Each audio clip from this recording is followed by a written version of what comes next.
O chilique, o desespero, o esperneio, o choro dos bolsonaristas com a entrevista do Lula tem sido um espetáculo à parte.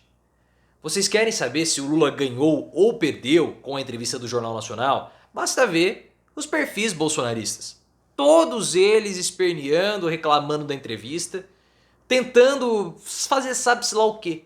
Porque se na entrevista do Bolsonaro eles fizeram uma força para não parecer uma derrota, mas sim um empate, na entrevista do Lula eles estão tentando fazer que não seja uma goleada, mas sim pelo menos uns 3-0.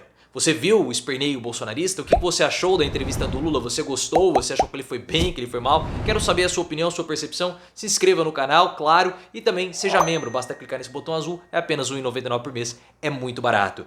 E os bolsonaristas ontem, depois da entrevista do Lula, ficaram desesperadíssimos. Porque o Lula fez uma ótima entrevista. Ótima entrevista. Ele fez tudo aquilo que o Bolsonaro não conseguiu fazer. E isso desespera todo mundo. Porque o Bolsonaro, vocês sabem, ele tinha que ir lá com o objetivo de falar para a população das classes C, das classes D, de furar a bolha, de falar com as mulheres, e ele não conseguiu. Ele fracassou. Bolsonaro se mostrou nervoso, Bolsonaro se mostrou tenso, ele tentou se manter o controle, visivelmente desconfortável. Claro, né? Porque quando você coloca alguém que tem um pensamento símio, alguém que tem um pensamento neandertal na frente ali de pessoas civilizadas, você não vai conseguir fazer isso. E o Lula mostrou uma postura completamente antagônica. Se mostrou à vontade, mesmo com a voz rouca, se mostrou calmo e nas perguntas mais difíceis ele se saiu bem. E mais ainda, Lula conversou e dialogou com toda a população brasileira. Do mais rico ao mais pobre, passando pelo empresário, pelo trabalhador, pela mulher, pelo homem, conversou com todo mundo, mostrando a total incapacidade de Bolsonaro e a diferença entre os dois, porque Lula é de fato um profissional da política. E eu já fiz o comentário sobre a entrevista do Lula, vou deixar o link aqui para que você possa ver as minhas percepções que eu fiz ontem à noite. E eu quero que você, claro, se inscreva no canal imediatamente. E aí, ver os bolsonaristas chilicando, o que eles queriam que o Bonner fizesse? Como eles queriam que o Bonner falasse com o Lula? Ah, porque o Bonner com o Bolsonaro foi irônico? Ah, faça-me um favor, né? Faça-me um favor, olha só que eles estão brigando. Ironias do Bonner. Tudo que o Bonner tinha que ter perguntado pro Lula a respeito de corrupção foi perguntado. Tudo. O que mais o Bonner poderia ter perguntado para o Lula? Não havia mais possibilidade de serem feitas perguntas, porque quando o processo do Lula foi anulado, acabou.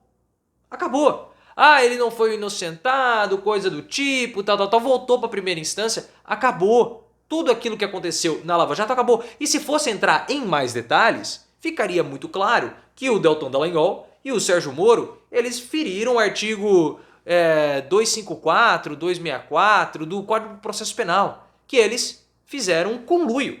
Ficou claro, com o hacker. E o Lula falou isso. Ora, eu não tô nem falando do hacker. Em um momento ficou muito claro isso na entrevista. Então não tinha o que falar mais a respeito da corrupção. Tudo foi falado. Ah, o governo Dilma, o Lula falou também do governo Dilma. Ora, o governo Dilma teve seus erros, a Dilma reconhece os seus erros, o que mais vocês querem que seja feito?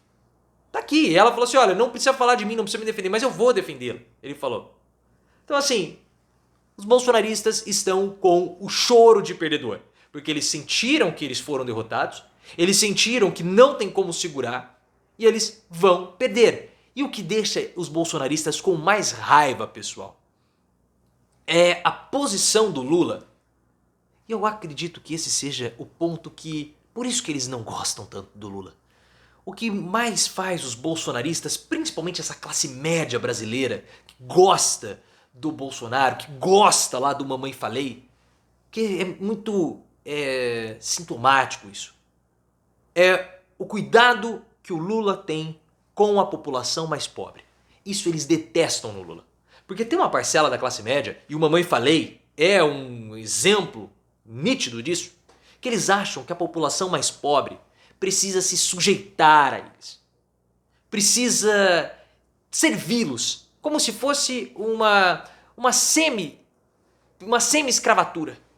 Tanto é que o Mamãe Falei, quando ele foi lá para a Europa, ele não falou que ele poderia sujeitar as mulheres europeias pelo fato delas serem mulheres, não, mas sim pelo fato delas serem pobres, mostrando todo o desprezo dele. Porque ele falou, essas mulheres na balada em São Paulo iriam cuspir na sua cara. Por quê? Porque em São Paulo elas teriam um poder aquisitivo maior. Mas lá na Europa, pelo fato de elas serem pobres, ele acreditava que ele poderia sujeitá-las. E uma parcela da classe média brasileira, talvez considerável, pensa exatamente igual ao Mamãe Falei. Eles têm desprezo pela população mais pobre. E os bolsonaristas, eles são assim. Eles acham que o pobre não pode ter o direito de ter um final de semana.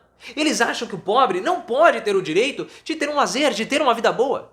São aquelas pessoas que passam no semáforo e vê um pai com uma criança no colo pedindo dinheiro, ele já olha e pensa, é um vagabundo. Não tá, vai trabalhar, porque fica aqui pedindo dinheiro, quer pedir o meu dinheiro, eu tô aqui trabalhando. É um herdeiro, né? Não conquistou nada na vida, eu tô aqui trabalhando, esse vagabundo tá aqui. É dessa forma que os bolsonaristas tratam as pessoas mais pobres. E aí quando o Lula chega e fala, eu não vou governar, mas eu vou cuidar da população, eu vou cuidar dos mais pobres, eles já não gostam disso, porque eles acham que os pobres precisam ser serviçais, subservientes. E é por isso que eles detestam o Lula nesse aspecto.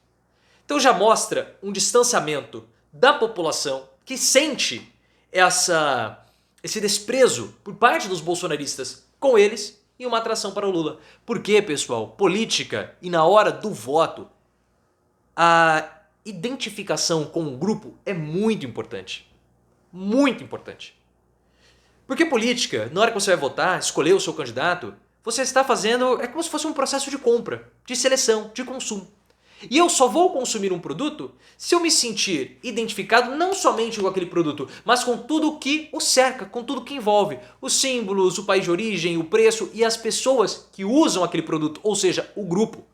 Então eu posso ser muito próximo ao Bolsonaro, gostar de algumas ideias, mas quando eu vejo o grupo que o cerca, eu me distancio. Ah não, não faço parte desse grupo. E aí eu acabo indo para o Lula. O que você acha dessa história? O que você acha desse exemplo? Quero saber sua opinião. Se você chegou aqui 7 minutos, eu quero que você se inscreva e deixe a sua risada para os bolsonaristas. Então o que eu vi ontem dos bolsonaristas, esperneio com a Globo, e o ministro Fábio Faria, das comunicações do governo Bolsonaro, olha, o Silvio Santos tem que dar para ele lá um babador, um lenço, porque ele chorou numa rede social, assim, horrores, mostrando o seu desespero, mostrando que foi patético o esperneio dos bolsonaristas. Porque, como eu falei, o Bolsonaro, ele perdeu no Jornal Nacional.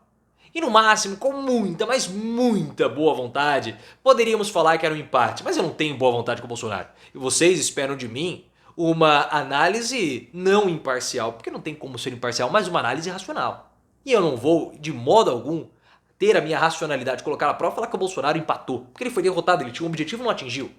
E o Lula, não só ele teve um objetivo e ele atingiu, como ele superou o objetivo dele. Então o que os bolsonaristas estão tentando fazer? Esse 7-1 eles querem fazer virar um 4-1, no mínimo. Mas não dá. E o pior de tudo, para os bolsonaristas, é que a entrevista do Lula, ela provocou uma espécie de frescor que produz uma super onda positiva para o Lula. E aí fica muito difícil porque você começa a criar um movimento, uma musculatura que é difícil de conter. Por exemplo, vou dar um exemplo aqui muito que está acontecendo agora no nosso país, no futebol, já que o Lula usou um exemplo de futebol, vamos usar um exemplo agora. Parece muito difícil que o Flamengo vá perder algum jogo. O Flamengo joga hoje, e eu não sou flamenguista, nem torço para time de capital, torço para time do interior. O Flamengo hoje, quando ele vai jogar, há uma certa convicção, uma certa certeza que ele vai vencer. Porque existe uma energia positiva que move aquele movimento, que move o time do Flamengo como se fosse uma inércia. E a mesma coisa acontece na campanha do Lula. Há uma criação dessa energia positiva que empurra a campanha do Lula para frente e não puxa a campanha do Bolsonaro. Na verdade, há um distanciamento. É claro que o Bolsonaro tem aí a possibilidade de crescer mais um pouco nas pesquisas, mas faltará gás para o Bolsonaro. Porque essa onda positiva, esse zeitgeist, podemos colocar assim, favorável ao Lula, faz com que os empresários olhem e fiquem até com aquele feeling. O Bolsonaro pode estar crescendo as pessoas, mas melhor ficar com o pé atrás. Está crescendo, pero no mucho, até quando ele vai crescer? E isso afasta as doações dos empresários. Vocês sabem que as doações estão pegando, porque o Bolsonaro está sem dinheiro, o Valdemar Costa Neto está desesperado, já expliquei isso, o link aqui no card. E a postura do Lula, contrastando com o Bolsonaro, ela é muito significativa, né? Porque o Lula, ele tem uma graça na hora de, um gracejo, ele é uma figura graciosa, podemos colocar assim. E o Bolsonaro não. Isso também repele. Eu vejo no Lula uma situação muito parecida com a do Felipão, o treinador de futebol. O Felipão ele lembra muito um tio, um avô, que por mais que os torcedores palmeirenses possam ter suas ressalvas com o Felipão, eles não conseguem detestar o Felipão. Porque é como se fosse alguém da família. E o Lula no Jornal Nacional mostrou sendo alguém da família. Isso é muito forte. O Bolsonaro deve ter tido uma noite péssima ontem. Aquelas manchas vermelhas no rosto dele, possivelmente psicossomáticas, vão se espalhar por todo o corpo. Vai ser um fim trágico para Bolsonaro.